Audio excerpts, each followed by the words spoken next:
ते चौरस फुटाचं जे सांगितलं ना शेड करायचं, म्हणजे हे कमीत कमी 100 शेळीसाठी तुम्हाला 1.5 एकर जमीन लागते.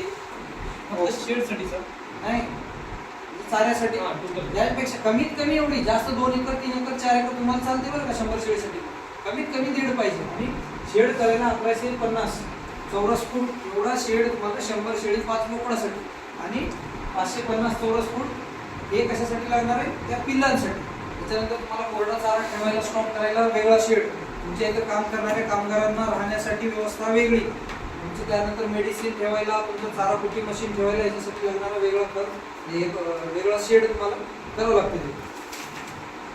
लक्ष द्या, NLM नॅशनल लाईव्हस्टॉक मिशन या योजनेमध्ये राष्ट्रीय पशुधन अभियान हे केंद्र सरकारने शेळी पालन, कुक्कुटपालन, वराह पालन म्हणजे या प्राण्यांमध्ये, म्हणजे या प्राण्यांचं संवर्धन व्हावं, जास्त प्रमाणात पाळल्या जावेत आणि याच्यापासून मांस उत्पादन जास्त प्रमाणात व्हावं या हेतूने ही योजना चालू केलेली आहे. तर हिला नॅशनल लाईव्हस्टॉक मिशन राष्ट्रीय पशुधन अभियान या अभियानाअंतर्गत ज्या प्राण्यांचं मांस उत्पादन वाढलं पाहिजे, वेगवेगळ्या जातीचं संवर्धन झालं पाहिजे या हेतूने ही योजना केंद्र शासनाने लागू केलेली आहे.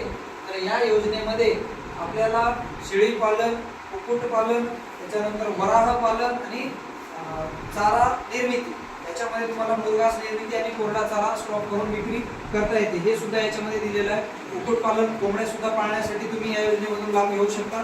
त्याच्यानंतर वराह पालन म्हणजे आपल्याकडे त्याला काय म्हणतो डुक्कर पालन, वराह पालनासाठी सुद्धा तुम्ही ही योजना घेऊ शकता. तर याच्यामध्ये कमीत कमी आपल्याला या योजनेचा लाभ घेण्यासाठी या योजनेमध्ये आपल्याला 50% अनुदान आहे. त्यानंतर राहिलेल्या 50%मध्ये 40% बँक लोन आणि 10% आपला स्वतःचा हिस्सा आपल्याला याच्यामध्ये गुंतवणूक करायची आहे. उदाहरणार्थ आपण जर ही योजना 100 शेळी 5 बोकड या प्रमाणात जर घेत असू तर आपल्याला साधारणतः एकूण रक्कम या प्रोजेक्टची 20 लाख रुपये आहे. त्याच्यामध्ये 10 लाख रुपये आपल्याला अनुदान मिळेल आणि 8 लाख रुपये तुम्हाला बँक लोन घ्यायचं आहे. त्यानंतर 2 लाख रुपये तुम्हाला स्वतःचा हिस्सा गुंतवायचा आहे. या ठिकाणी तुम्ही स्वतःचे 10 लाख रुपये सुद्धा 50% रक्कम गुंतवू शकता. जर तुमच्याकडे उपलब्ध असेल तर तशी प्रक्रिया करता येते. तुम्हाला स्वतःचा हिस्सा जमा करून लेखी तुम्ही शासनाला कळवू शकता बँकेच्या मार्फत. आलं लक्षात.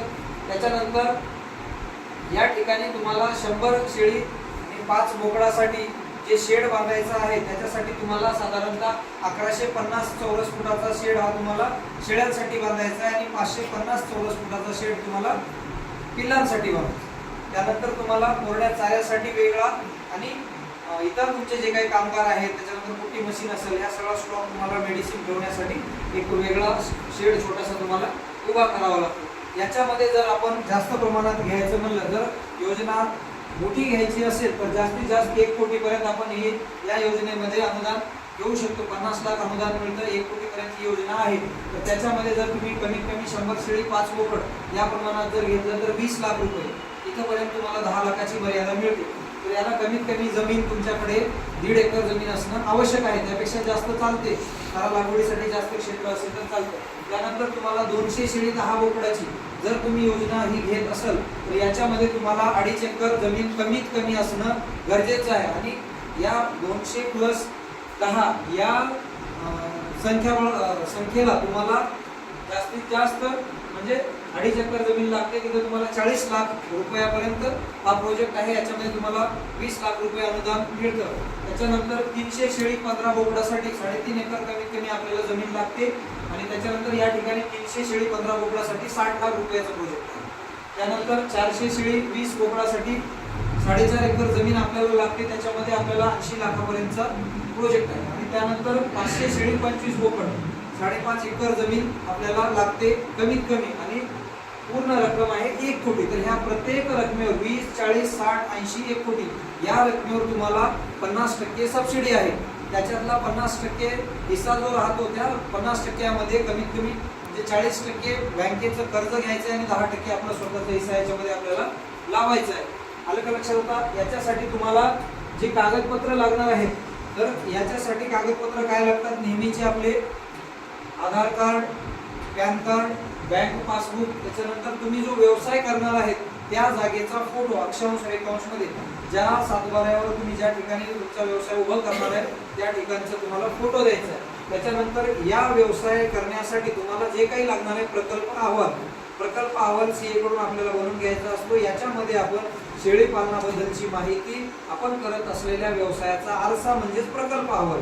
जर तुम्ही बँकेकडून जी रक्कम तुम्ही घेणार आहे कर्ज स्वरूपात त्याच्यानंतर तुमचा हिस्सा जो त्यात देणार आहे आणि त्यानंतर जी शासनाची सबसिडी आपण घेणार आहे या एकत्रित सर्व रकमेचा खर्च कशा प्रकारे करायचा आहे, कुठं किती पैसे गुंतवायचे आहेत, शेडसाठी किती रक्कम आपल्याला लावायची आहे, त्याच्यानंतर मशिनरीसाठी किती लागणार आहे, इथं ऑफिस फर्निचर काय लागणार आहे, त्याच्यानंतर तुम्हाला त्या ठिकाणी शेळ्या किती खरेदी करायचे, कुठून खरेदी करणार आहे, या सर्व प्रकारचं एक प्रकल्प अहवाल आपल्याला सीए कडून बनवून घ्यावा लागतो. त्याच्यानंतर तुमच्या व्यवसायाला एक नाव देऊन त्या व्यवसायाचं उद्यम आधार, शॉप ऍक्ट लायसन हे तुम्हाला बनवून घ्यावं लागतं. त्याच्यानंतर राशन कार्ड हे सुद्धा तुम्हाला लागतं. त्याच्यानंतर तुमच्याकडे जात प्रमाणपत्र असेल तर ते सुद्धा लागतं. त्यानंतर जागेचा पुरावा म्हणजे ज्या ठिकाणी आपण व्यवसाय करणार आहे त्या जागेचा पुरावा म्हणजे 7/12 जमिनी जे आपल्या जमिनीवर आपण प्रोजेक्ट उभा करणार आहे ज्या शेतावरती ज्या शेतामध्ये त्या जागेचा पुरावा 7/12 लागतो. त्याच्यानंतर स्वहिस्सा कसा जमा करणार याचा पुरावा. स्वहिस्सा म्हणजे या ठिकाणी तुम्हाला सबसिडी वगळून जी काही रक्कम राहणार आहे ती तुम्ही कशी उभी करता. समजा आपण 20 लाखाचं 100 शेळी 5 बोकडाची योजना राबवतोय आणि 20 लाख रुपये आपली रक्कम आहे, त्यातले 10 लाख आपल्याला सबसिडी शासनाचं अनुदान मिळणार आहे. पण राहिलेल्या 10 लाखाचं नियोजन तुम्ही कसं करता, ती पूर्णतः स्वतः भरणार आहात किंवा बँकेकडून कर्ज घेऊन सामील करणार आहात ती रक्कम याचा पुरावा तुम्हाला द्यायचा आहे. त्याच्यानंतर जमीन कमीत कमी या योजनेसाठी तुम्हाला 1.5 एकर ते 5.5 एकर पर्यंत किंवा त्यापेक्षा जास्त जमीन असेल तरी चालतं. कमीत कमी 1.5 एकर तरी लागते 100 शेळी 5 बोकडासाठी. त्याच्यानंतर स्वतःची जमीन असल्यास 7/12 तोच त्या कुटुंबात आई वडील यांच्या नावाची जर जमीन असेल तर त्यांचं संमतीपत्र द्यावं लागतं. त्यानंतर जमीन जर स्वतःची नसल्यास